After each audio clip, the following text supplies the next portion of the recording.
con esto. El mensaje de Jesucristo está siendo predicado en todo el mundo a través de las redes sociales. Jesús declaró que cuando esto se predicara en todo el mundo, y todas las personas en el mundo, los más de 7,000 millones de habitantes que actualmente habitamos este planeta, lleguen al conocimiento de Jesús, la declaración es: entonces vendrá el fin. Mientras que en la fase 1 dice: es necesario que acontezca, pero no es el fin, solo es el principio de dolores. Ahora, cuando llegamos a la fase 3, se menciona la predicación de la palabra en todo el mundo, y entonces el Señor aclara y dice a sus discípulos: entonces vendrá el fin.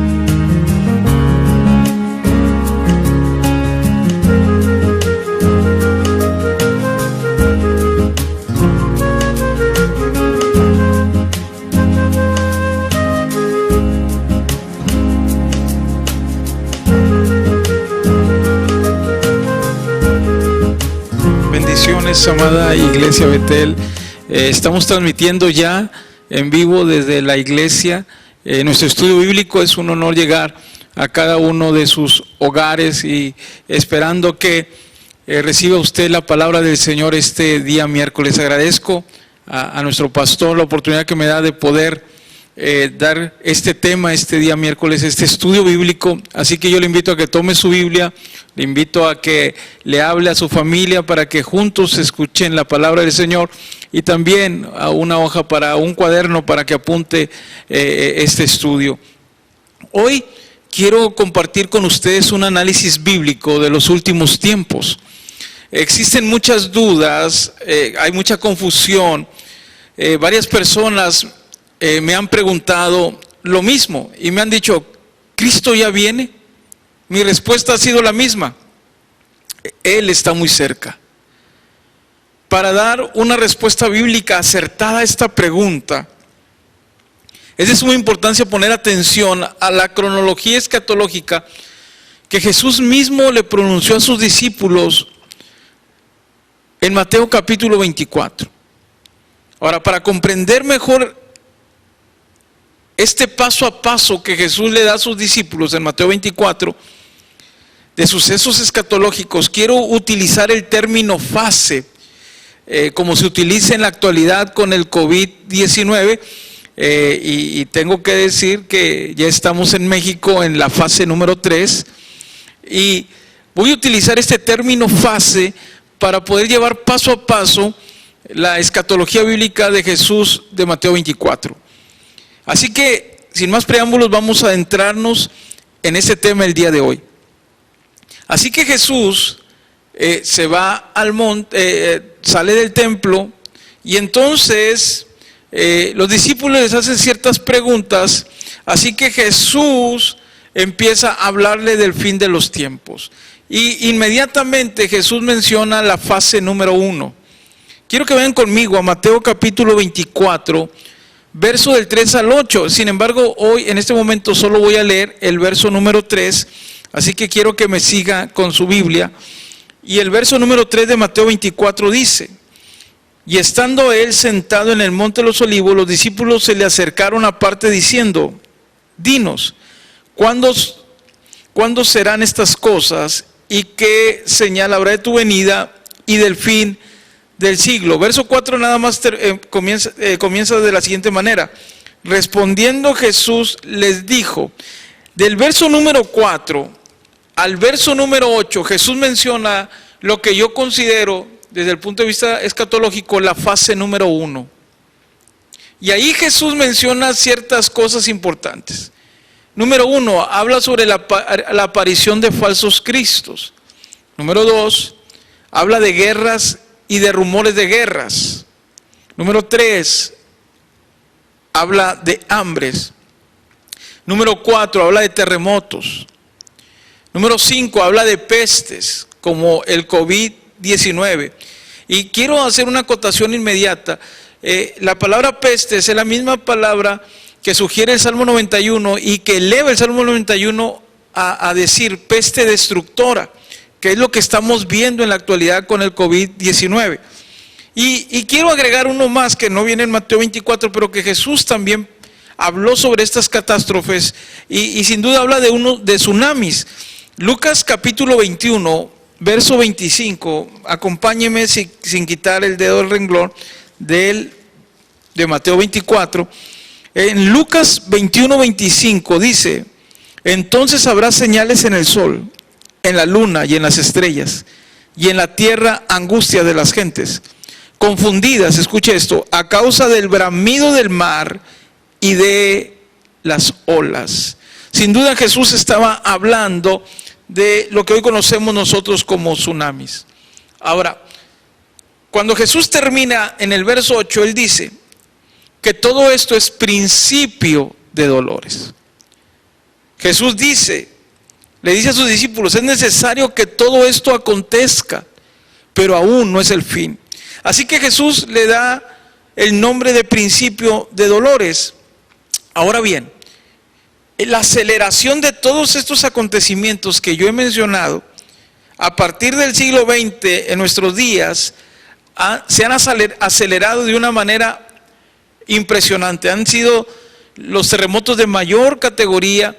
Si hablamos de las guerras a partir del siglo XX para acá, la Primera, la Segunda Guerra Mundial, la guerra del Golfo Pérsico, la guerra de los 6 días entre los judíos y los árabes o los palestinos, es decir, las guerras más crueles, más sangrientas, las hemos vivido el siglo XX a nuestros tiempos. Los falsos cristos más famosos que han estado en esta tierra, los falsos cristos han surgido del siglo XX para acá, entre ellos David Koresh y muchos de ellos más, Jim Jones, el de Guyana y otros más. Hablando de terremotos, ¿qué podemos decir de lo ocurrido en nuestro país en 1985? Y hace algunos años, el mismo día que ocurrió el 85, volvió a ocurrir en nuestro país, los terremotos en Japón, en Indonesia, en Asia, en Europa. Hablando de tsunamis, pues acordamos lo del 2006 en Indonesia, en 2010 en Japón, totalmente de categoría destructiva. Es decir, Jesús a todo esto lo menciona como la fase 1, a la cual Él denomina principio de dolores.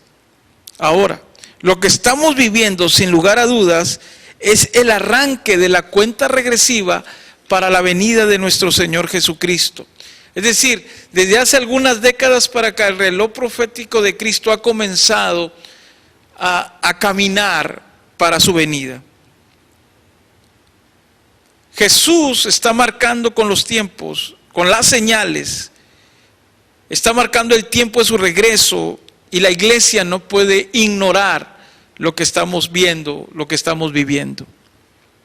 Es claro que después de que Jesús, en capítulo 24, determina como principio de dolores la fase 1, Jesús inmediatamente introduce lo que en mi punto escatológico sugiere la fase número 2.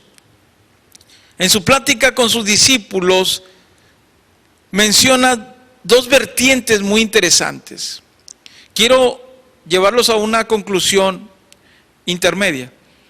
Jesús, cuando habla de todas las catástrofes naturales y sociales, económicas, termina diciendo Jesús, porque el hambre es parte de la economía, Jesús termina diciendo,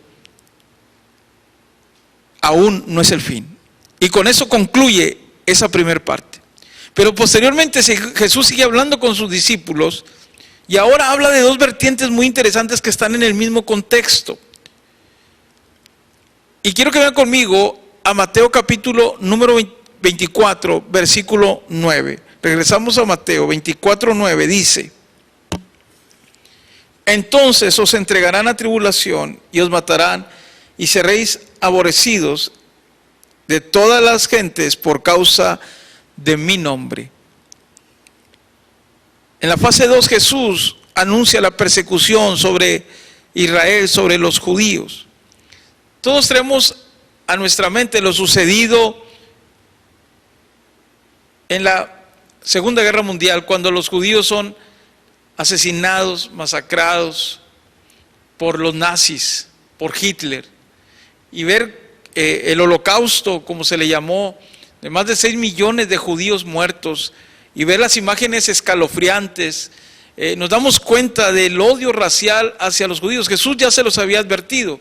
Sin embargo, este odio racial que viene de los tiempos bíblicos, por los filisteos, los amorreos, los moabitas, los edomitas, en la actualidad se han intensificado. ¿Saben? Pudimos ver cómo en el 2010 el presidente de Irán, Ahmadinejad, enfrente de todos los representantes del mundo en las Naciones Unidas en Nueva York, con voz abierta pidió que ayudaran a destruir a Israel, que Israel no debería de existir.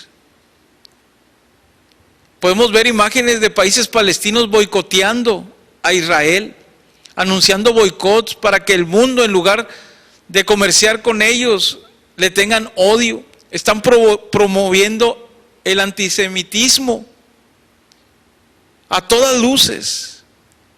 Y Jesús se los había advertido. Hoy como nunca estamos en un punto donde Israel está en el foco de los musulmanes, de los árabes, sobre todo de los que son chiitas, del Hamas, que son terroristas musulmanes que odian a todos los judíos y a la nación de Israel. Ahora bien, Jesús habló sobre esto, que hoy lo estamos viendo intensificar, y en los próximos años vamos a ver cómo esto va a ser mayor, porque es algo profético. Pero también hay una segunda vertiente en la fase 2 que es interesante, y en el cual yo quiero en esta hora hacer un poco de conciencia con la palabra. Ahí mismo en Mateo 24, pero el verso 12, estamos dentro de lo que consideramos la fase 2. En el verso número 14 dice: y será predicado este evangelio del reino en todo, 12, y por haberse multiplicado la maldad, el amor de muchos se enfriará. ¿Quieren leerlo conmigo ahí de su casa? Señálelo, márquelo.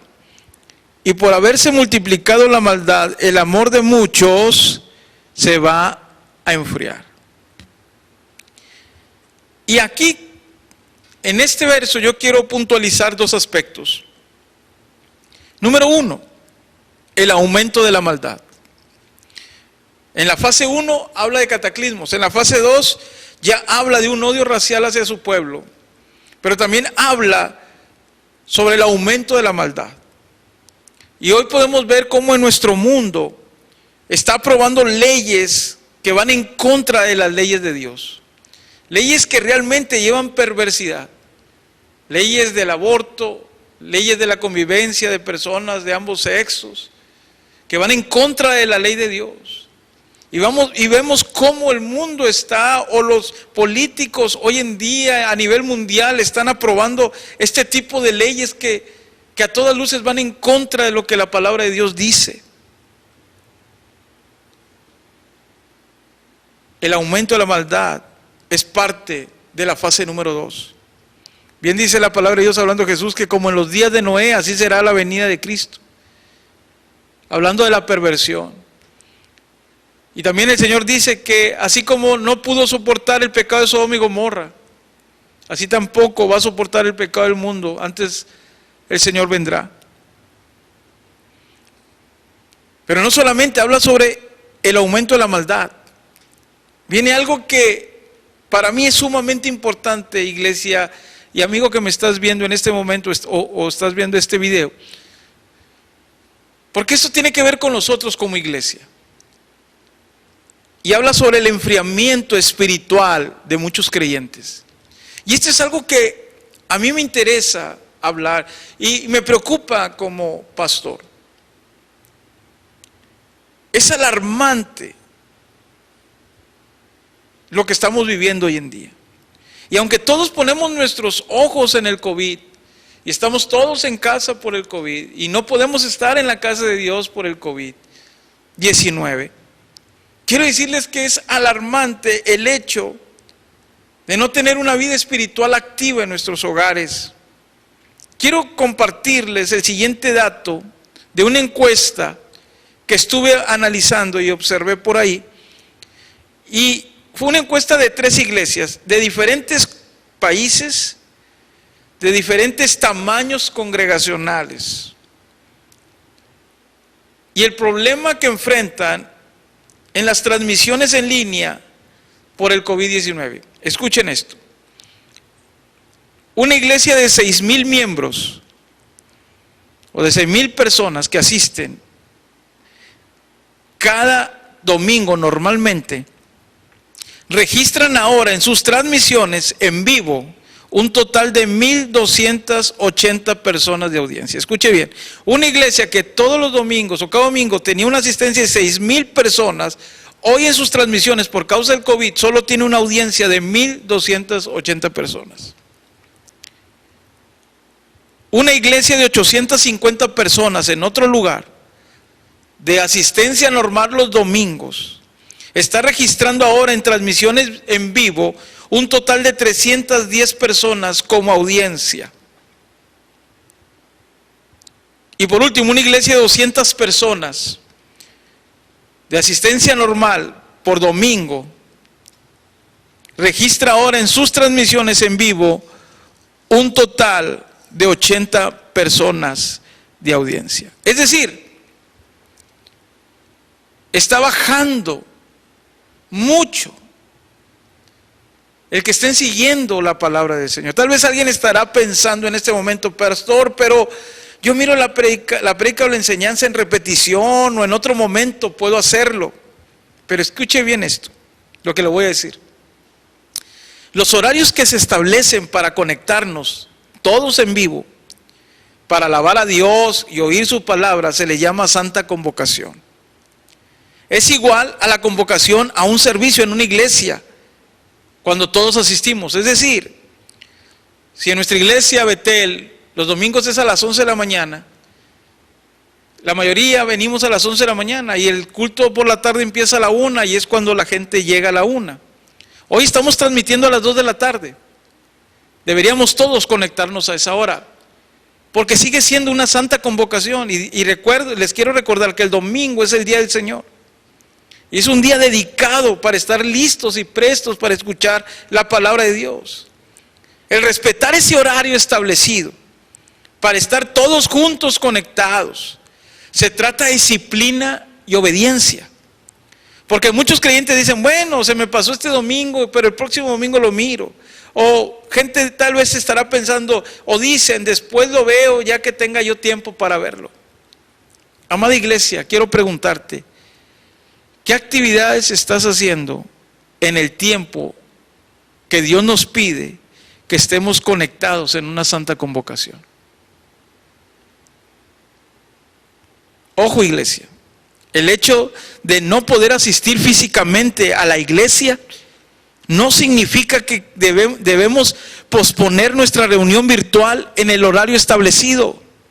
Porque muchos creyentes después del COVID-19 habrán abandonado su fe. Porque los hábitos que se habían formado cuando tú venías a la iglesia o al asistir a la iglesia, al poner otras prioridades, tu amor por Dios se va a enfriar. Jesús dijo que en los últimos tiempos el amor de muchos creyentes, y lo acabamos de leer, se va a enfriar. Los hábitos no deben cambiar. Los hábitos espirituales no deben cambiar. Es cierto que no podemos venir a la iglesia los domingos a las 11 de la mañana si tú venías a la escuela dominical, o a la 1 de la tarde si venías al culto general. Si a las 2 se está transmitiendo, tú debes de respetar ese horario y estar conectado, buscando de Dios. Porque recuerda y te repito que el domingo es el día del Señor. Y no importa que la transmisión en un día o en otro sea un horario que normalmente no hacemos los servicios, sigue siendo santa convocación. Es decir, no es el hecho de que el pastor convoque, es Jesús el que nos está pidiendo estar conectados con Él. Yo te voy a decir una cosa. Tal vez ahorita vamos a empezar diciendo, bueno, después veo después veo el video de la prédica. Y esos hábitos van a empezar a cambiar, y primero va a ser el hecho de ver la prédica en otro tiempo, en otro horario, y después vas a dejarle de leer la Biblia, después te va a empezar a orar, y después ya va a haber otras prioridades porque estamos en casa haciendo otras actividades, pero las cuestiones espirituales se nos van olvidando, y entonces cuando menos pensemos, nuestro corazón ya no va a pertenecerle a nuestro Señor Jesús. Nuestro corazón ya no va a latir por la presencia de Dios. Y créanme, cuando se vuelvan a abrir los templos, después de que esto ocurra, yo sé que mucha gente va a venir con el corazón acelerado por estar en la casa de Dios, va a venir alegre con el corazón, latiendo por la presencia del Señor, pero también estoy seguro, por lo que estamos viendo y por las estadísticas que yo les mencioné, que mucha gente se va a ver o se habrá olvidado de Dios, o vendrá a la iglesia, pero su corazón va a estar seco. Y ese es un punto importante. Por eso dicen que no debe haber distanciamiento social, porque debemos estar conectados. Lo que nos piden es que estemos distanciados físicamente, pero no puede haber una distancia social. Y por eso estamos llevando esa transmisión. Y muchas iglesias en el mundo llevamos esta transmisión en vivo, para que usted se alimente de la palabra. Y se alimenten en tiempo y forma, se alimenten en el horario establecido. Y después viene la fase 3. Esta es la fase final. Y también tiene dos vertientes importantes. Para esto quiero que lea conmigo Mateo capítulo 24, verso número 14 y verso número 15. 24, 14 y 15 dice de la siguiente manera: y será predicado este evangelio del reino en todo el mundo, para testimonio a todas las naciones, y entonces vendrá el fin.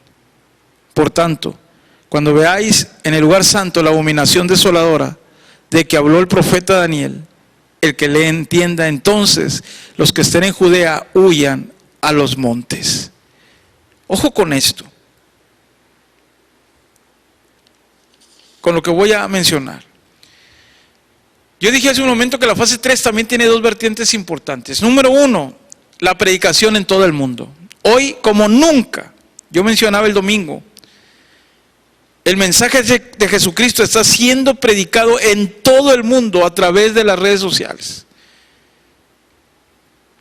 Jesús declaró que cuando esto se predicara en todo el mundo, y todas las personas en el mundo, los más de 7,000 millones de habitantes que actualmente habitamos este planeta, lleguen al conocimiento de Jesús, la declaración es: entonces vendrá el fin. Mientras que en la fase 1 dice: es necesario que acontezca, pero no es el fin, solo es el principio de dolores. Ahora, cuando llegamos a la fase 3, se menciona la predicación de la palabra en todo el mundo, y entonces el Señor aclara y dice a sus discípulos: entonces vendrá el fin. Hoy como nunca tenemos que predicar el evangelio. Hoy como nunca tenemos que decirle a las personas del gran amor de nuestro Señor. Es cierto que no podemos ir a otras partes del mundo, pero créanme que en estos tiempos en los que estamos viviendo, el evangelio está siendo predicado masivamente en todo el mundo, por muchos medios. Y la gente que tal vez nunca había escuchado de Jesús, ahora lo está haciendo. Sin embargo, hay otro punto importante en el contexto que completa la ecuación escatológica de la venida de nuestro Señor Jesucristo. Y es la restauración del tercer templo en Jerusalén. Verso número 15 dice: por tanto, cuando veáis en el lugar santo es el templo de Israel, el templo en Jerusalén. Ojo, en este momento no hay templo. Solo conocemos el muro occidental que quedó, llamado también Muro de los Lamentos. Y dice él, está en la misma ecuación del contexto. Y será, dice, por tanto, cuando veáis en el lugar santo la abominación, habla del anticristo, desoladora, entonces huyan. Por un lado la predicación, por otro lado la edificación del nuevo templo en Israel. Para los que no conocen mucho la historia, que tienen poco en el cristianismo, no conocen mucho de la historia bíblica, el primer templo fue construido por Salomón. Recuerden que el deseo de David, el padre de Salomón, el rey David, era construir un templo. El Señor no se lo concedió a él, pero sí a su hijo. David fue parte importante de la construcción al dar economías junto con el pueblo. Y al final de cuentas Salomón construyó un templo majestuoso. Alguien me dirá, pastor, pero desde Moisés, bueno, antes en Moisés Dios le pidió que hiciera un tabernáculo. tenía otro nombre, tenía otras dimensiones, otras características, otro material de hechura. Y era móvil, porque donde se iba moviendo el pueblo se iba trasladando. Así que ahí se le llamaba el tabernáculo. Pero cuando viene David y él pone su corazón y construye Jerusalén, porque David es el que construye Jerusalén, el que construye la ciudad de Jerusalén, hoy conocida también como Sión bíblicamente. Cuando construye Sión, él siente establecer el templo, donde la presencia de Dios descanse para Israel por siempre. Entonces el templo empieza, el primer templo, cuando Salomón lo construye. Pero recordemos que por el pecado de Israel es llevado cautivo, y en ese tiempo el templo quedó desolado, quedó deshabitado. Acuérdense de Nehemías, y se viene abajo toda la ciudad y el templo, y queda en ruinas. Y entonces Dios levanta un hombre llamado Zorobabel para que reconstruya el templo. A este se le conoce como el segundo templo, el templo que Jesús vio físicamente. El que Jesús, dice la Biblia, que cuando entró el lunes de autoridad, golpeó a los cambistas y dijo: mi casa de oración será llamada. A ese templo es el que se está refiriendo, el templo reconstruido por Zorobabel. Sin embargo, Jesús, empezando en Mateo 24, dice que el templo tendría que ser destruido. Y así sucedió. En el año 70 después de Cristo, el emperador romano Tito incendió la ciudad, mató a muchos judíos, hombres y mujeres y niños, algo parecido a Hitler. Muchos tuvieron que huir y el templo fue destruido, quedando solo la parte, como dije hace un momento, un muro, el muro occidental, que hoy conocemos como el Muro de los Lamentos, y que podemos ver cómo la gente va y ora en ese lugar, y donde hace no mucho tiempo nuestro pastor estuvo en aquel lugar, hace algunos meses, y también puso nuestras peticiones en aquel lugar. En esta actualidad, en el momento, no hay un tercer templo. La profecía dice que tendrá que ser reconstruido el tercer templo, donde el anticristo se sentará a la mitad de la tribulación y se va a proclamar como el Mesías prometido. Ese es el tercer templo al cual se está refiriendo Jesús en el contexto de Mateo 24. Entonces, iglesia, es claro que para que la iglesia sea levantada al cielo, es necesario que Israel ya esté listo con su templo para que empiece la práctica de sacrificios como se hacía en el Antiguo Testamento. Es decir, la gracia se va y regresa a la ley. El problema aparente en la actualidad es que Jerusalén está en medio de un conflicto entre judíos y árabes. Aunque por derecho, hace un momento lo dije, aunque por derecho le corresponde a los judíos Jerusalén, porque eso la construyó David. Sión, cuando uno entra a Jerusalén, dice Jerusalén de David, o habla del artífice de Jerusalén de David. Ahora bien, Jerusalén es la ciudad deseada, con el nivel de lucha espiritual más grande que cualquier otro lugar en la tierra. Escuche bien lo que le voy a decir. Jerusalén es la ciudad más deseada, pero con la lucha espiritual de los reinos espirituales, tanto de maldad como de nuestro Señor, más peleado. Y le voy a decir por qué. Porque es ahí en Jerusalén donde Abraham iba a sacrificar a Isaac. Usted puede ver, si usted conoce Jerusalén, y le invito a que vea imágenes y se meta a internet, está lo que se le llama el Domo Dorado, que usted puede ver en las imágenes que salen en televisión, donde se mira como una pequeña capilla con un domo que es prácticamente con placas de oro. Ahí se encuentra la piedra original donde Abraham iba a sacrificar a Isaac, pero los musulmanes dicen que no, que Abraham iba a sacrificar al hermano que había tenido con la sirvienta, con Ismael.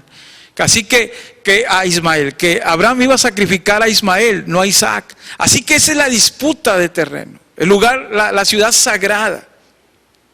Pero ahí, en Jerusalén, Cristo fue crucificado. Ahí Cristo resucitó. Y Jerusalén es el lugar que dice la Biblia donde Cristo regresará, donde Él vendrá por segunda vez y pisará en el Monte de los Olivos y entrará por la puerta que hoy se conoce como la Puerta Dorada. Así que ese lugar con más lucha espiritual, porque allí se ha llevado el ministerio de Cristo y Jesús ahí va a regresar.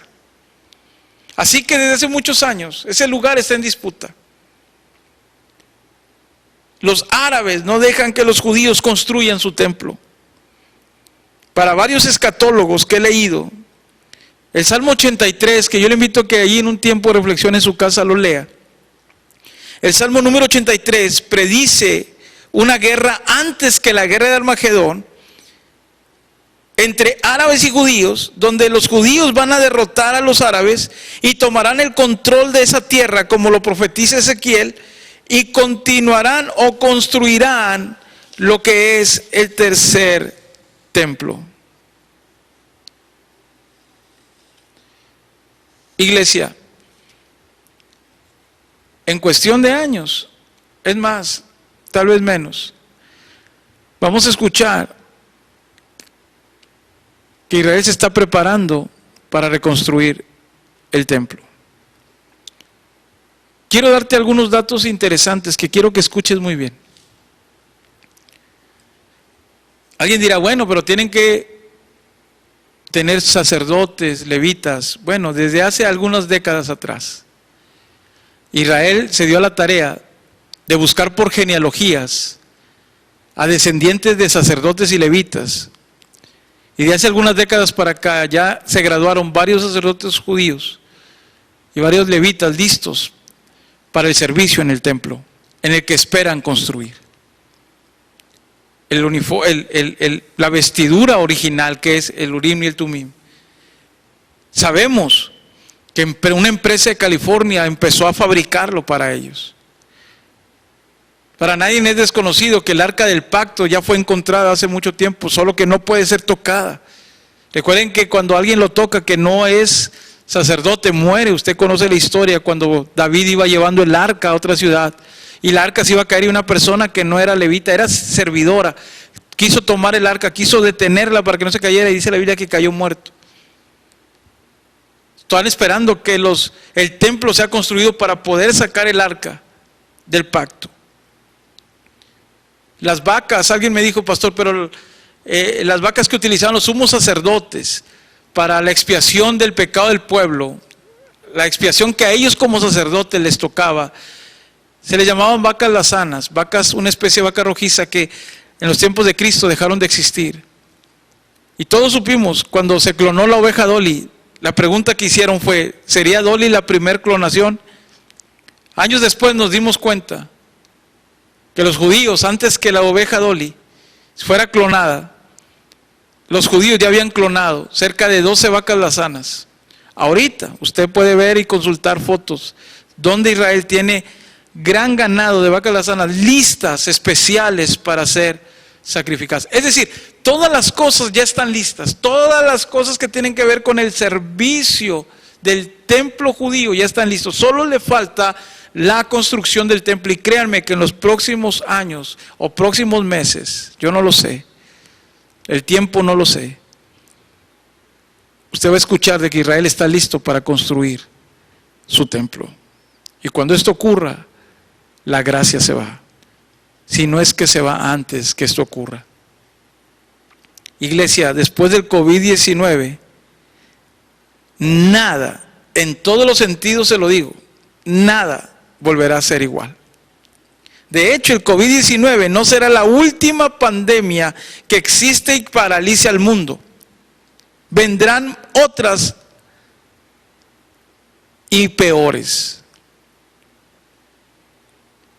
Pero a mí no me interesa lo que venga. Yo quiero terminar haciéndote una pregunta. ¿Cómo está tu comunión con Dios? ¿Cómo está tu vida espiritual? Cristo está cerca, falta poco tiempo. Si usted me dice, pero pastor, ¿en qué fase estamos? Yo le voy a decir que estamos en la fase 2, muy próximos a la fase 3. La fase 1 ya empezó desde hace más de 2 años, más de 2 décadas. Incluso para muchos escatólogos, más de un siglo.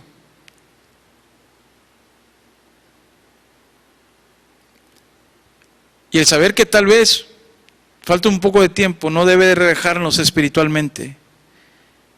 Más que nunca debemos estar velando y orando, buscando la presencia de Dios. Y yo les invito a que se conecte a cada transmisión en vivo de nuestra iglesia, que sea realmente parte activa de nuestras transmisiones, que adore al Señor cuando haya alabanza y que escuche la palabra como en estos momentos lo está haciendo, que invite a más personas, que invite a amigos a unirse a la transmisión, porque es el tiempo donde nuestra vida tiene que estar más escondida en el Señor, metidos en el fuego. Alguien dijo que si un carbón fuera de los demás carbones encendidos, se va a terminar por apagar. Pero mientras permanezca unido, va a seguir siendo parte del calor y del fuego. Yo les invito a que se una, a que sea parte, activa en todos los aspectos. Cada mañana se está orando a 10 de la mañana, sea parte de la oración, sea parte de la transmisión en vivo los miércoles, sea parte de la transmisión en vivo los domingos, pero métase en el fuego, porque estamos en el tiempo donde la palabra se va a cumplir y el amor de muchos se va a enfriar. Yo le invito en esta hora a que tome conciencia de lo que hemos hablado. Estamos muy cerca del fin.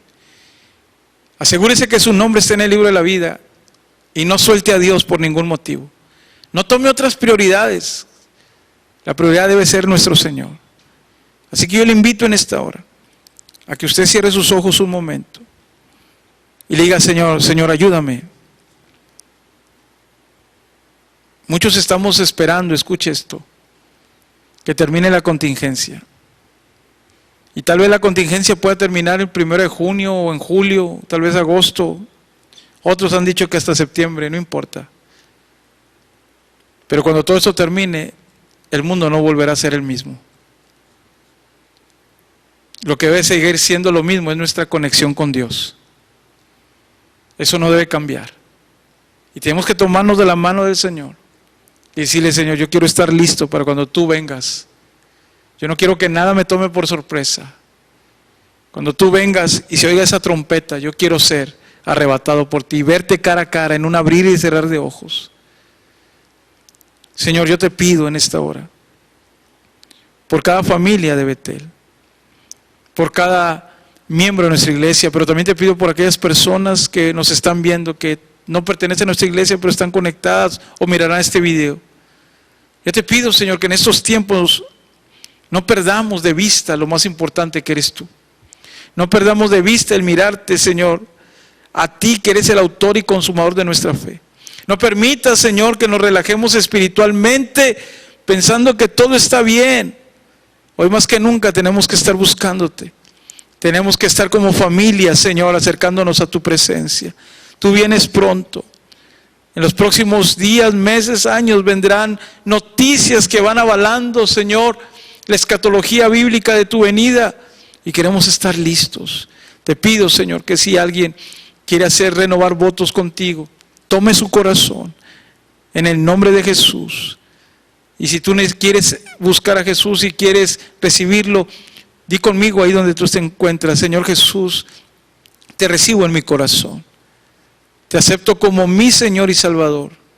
Reconozco que tú eres el único camino al Padre y te acepto en mi vida, en el nombre de Cristo Jesús. De igual manera oro por los enfermos. Ahí donde se encuentran, pon tu mano de poder, Espíritu Santo, Señor, y toca sus cuerpos enfermos y sánalos por tu palabra, porque por tus llagas somos sanados, en el nombre de Jesús. Amén y amén. Dejo lugar en esta hora a nuestro pastor principal, pastor doctor Samuel Miranda Hernández, que tiene información importante para todos nosotros. Amén. Gracias, Pastor Junior. Dios les bendiga a todos. Gracias por sintonizarnos y tener paciencia y esperar nuestra transmisión, sobre todo nuestra querida y amada Iglesia Betel. Dios les bendiga. Seguimos adelante. Les recuerdo nuestras actividades en casa: la oración, la lectura bíblica, la alabanza, la adoración, el culto familiar, que no falle todos los días. Pero también les recuerdo, a las 10 de la mañana estamos orando. Nuestra iglesia, las familias, 10 de la mañana, todos juntos en una línea de oración, una línea de fuego, una línea de fe y de poder en Cristo. Le quiero recordar a nuestros hermanos en Monclova que estamos orando por ustedes. Sabemos cómo se ha agudizado este virus ahí, pero clamamos en el nombre de Cristo que el poder de Dios se muestre poderosamente y actúe, como dice la oración de Habacuc, avivando su obra en este tiempo, allí en Monclova y en todos los municipios de nuestro querido estado. Amados hermanos, bien decía nuestro maestro, el pastor Samuel Jr., nada será igual en el mundo. La iglesia debe seguir firme, pero también la iglesia debe cambiar. Ya no ser la misma iglesia apática, fría con Dios, sin que no tenía una relación, era más una iglesia social. Tal vez así era tu vida, más social. Venías porque tenías amigos en nuestro templo o al templo que ibas, pero no tenías una relación viva y personal con Jesús. Si no hemos entendido, hermanos, si no hemos entendido por qué estamos padeciendo COVID-19 en todo el mundo, debemos entender que es un llamado de Dios para que la iglesia se avive, porque Cristo viene pronto. Entonces los que estaban fuera deben estar dentro de la iglesia. Los que estaban fríos deben estar en el calor espiritual. Los que no tenían devoción por el Señor y era un evangelio social el que vivían, hoy tienen que ser honestos y sinceros con Dios y seguir a Jesús de cerca, porque hay un mensaje muy claro en todo esto: Cristo viene pronto. Amén. Que Dios les bendiga a todos. Oramos unos por otros y les deseo shalom. La paz del Señor sea con todos nosotros. Bendecida noche para todos.